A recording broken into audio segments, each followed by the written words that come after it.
What's going on, guys? I'm Landon from Shoewear, and today we're checking out the Nike Kyrie 7 Weatherman. Let's go.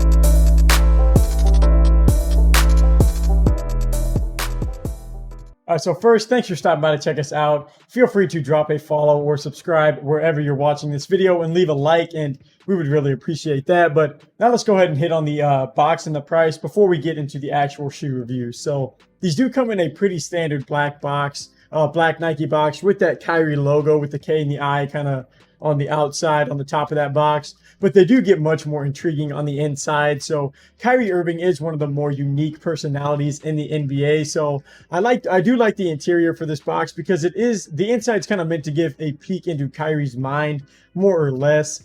Just kind of show the thought process behind the design or like the creation of this Kyrie 7. So I thought that was pretty cool. But as for the price, the Kyrie 7s are retailing for $130. So that's going to be a great price for Kyrie's shoe line because it is one of the best out there, in my opinion, especially for it being on the more affordable side, kind of compared to some other shoe lines. But that pretty much covers the box and the price for these. So let's go ahead and move on. All right, so starting off with the appearance, let's just kind of focus on the colorway first. So this Weatherman color scheme is actually borrowed from Kyrie's teammate from the Brooklyn Nets, Kevin Durant. He actually had a like KD4 Weatherman release about 10 years ago, back in 2011. So as you can see here, it is going to kind of feature some of the same colors in general. So just to go a little bit deeper into the colorway, that green base on the upper is meant to kind of resemble like a green screen used whenever you're forecasting weather. And then like the orange, kind of the red, the yellow, all those colors that kind of wrap around the heel, that's where you're going to see like, that area, I guess, is more inspired by a heat map pattern.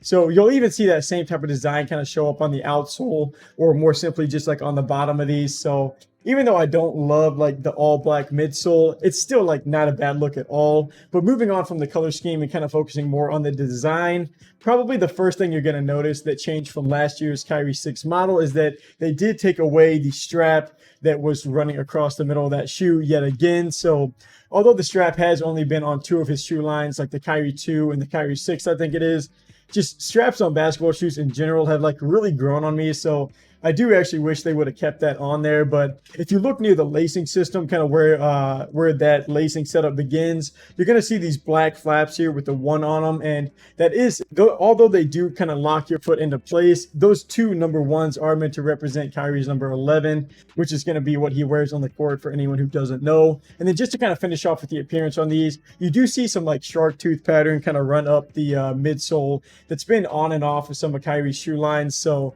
if you take out the insole, also on the left shoe, it's going to say the forecast calls for a thunderstorm, followed by like a lightning bolt, a cloud, and like the sun on the right insole. So I am actually a pretty big fan of this colorway overall and the design in general. I think that Nike did a really good job on this shoe, but that pretty much wraps up the appearance on these. So now let's go ahead and check out how these do for performance. All right, so for the back half of this review, I'll cover more of the materials aspect and just basically how these shoes hold up on the court. So starting off with cushioning, they didn't do a lot to improve this shoe from last year's model, but these do have a Nike Air Zoom Turbo unit kind of positioned up in the forefoot of that shoe. And you can actually see it spelled out on the lime green portion of that midsole. So I could actually feel that turbo unit at work right away. So the bounce and like the responsiveness plays pretty solid on this shoe, in my opinion. And then the upper is going to be made mostly out of like a mesh material that does give these a super comfortable feel to play in, all while helping to keep the shoe lightweight and just making it easy for your foot to breathe in there. So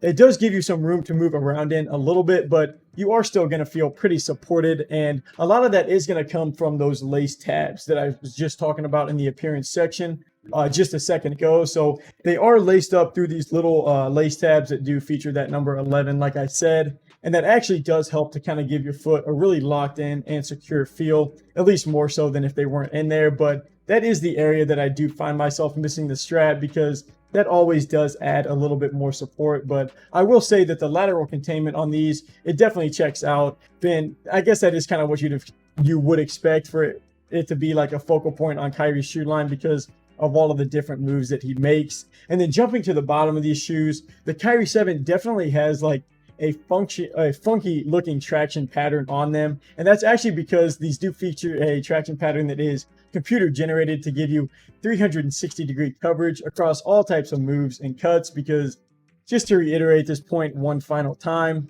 if you've ever watched Kyrie play, that guy is like one of the most shifty and creative players to ever touch a basketball. So traction is going to be pretty important on his shoe line. And that actually wraps up pretty high up the interior of that shoe to kind of give you some extra coverage and protection on that upper.